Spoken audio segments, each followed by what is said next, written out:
Изјавувам и се колнам дека во вршењето на судската функција заштитувам слободите и правата на човекот и граѓаните. Неколку стотини судии ја кажале оваа заклетва во Судскиот совет од 2009 до сега.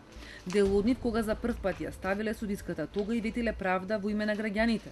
Други кога напредувале од понизок во повисок суд. Меѓу нив и над 40 со завршена академија за судии и јавни обвинители. Европската унија неколку пати забележуваше на тоа дека при бирањето на првостепени судии Советот им дава предност на кандидатите без академија. Во еден од извештаите за напредокот на Македонија на Европската комисија за 2011 реагираат и дека се уште не е во сила законскиот услов, според кој сите новоназначени судии во основните судови треба да бидат исклучиво дипломци на академијата. До крајот на 2012 за во основните судови важеше режимот 50-50 за избирање на академци наспроти други кандидати, но бројките покажуваат дека ниту овој сооднос не е запазен. Од средината на 2013 дури започна да се применува одредбата, според која новите судии и обвинители во прв степен се регрутираат единствено од редот на завршените академци, пошто се отвори и проблемот со дефицит на кадар.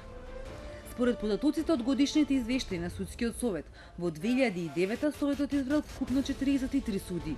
Речиси половина или пак 21 се избрани во основните судии, а од нив 14 се од академијата. Ова е најдобриот сооднос на академци наспроти останати правници избрани за основни судии. Веќе следната 2010 од вкупно 73 судии, колку што избрал Судскиот совет за сите судови, 43 влегуваат во основните. Од нив 12 се со диплома од академијата. Во 2011 од 63 судии, 22 се бираат за првостепени судии. 1/3 или 7 се академци. Во 2012 ситуацијата е подрастична. Судскиот совет изгласал 39 основни судии, а од нив само 4 се академци. Во 2013 12 правници се бираат за прв пат како судии во најниските судови. Само еден е обучен во Академијата за судии и јавни обвинители. 2014 се избрани само 3 академци, а во 2015 немало ниту еден судија избрано. Советот го користел исклучиво правото да делегира судии од еден во друг суд за период од една година. За минатата година се уште не е објавен годишен извештај.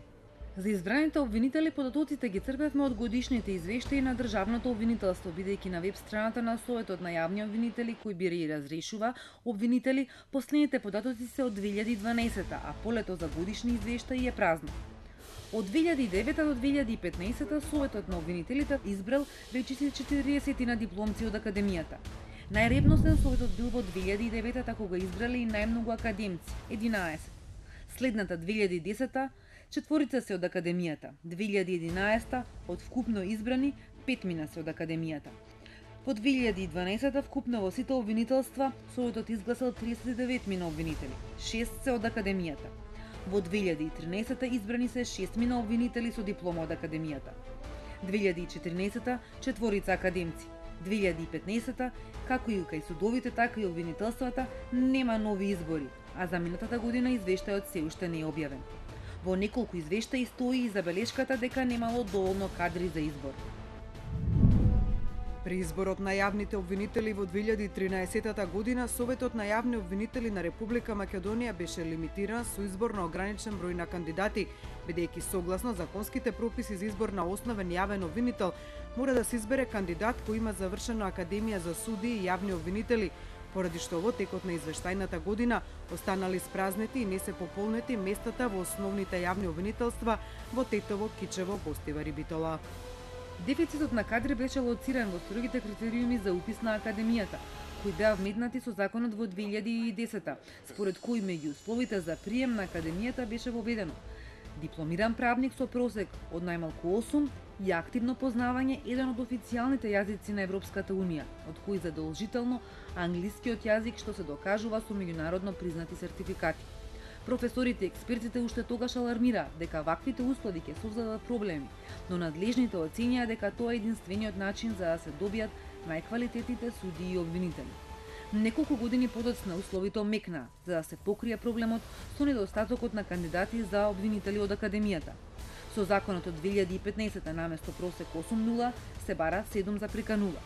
Право да се запишат на академијата добија дипломирани правници со просек од 7.0 и со работен стаж од најмалку 5 години по полагањето на правосудниот испит во суд или јавно обвинителство, судски службеник или јавно-обвинителски службеник или пак адвокат. Токму последниот конкурс донесен заради итна потреба за кадри во обвинителствата е блокиран.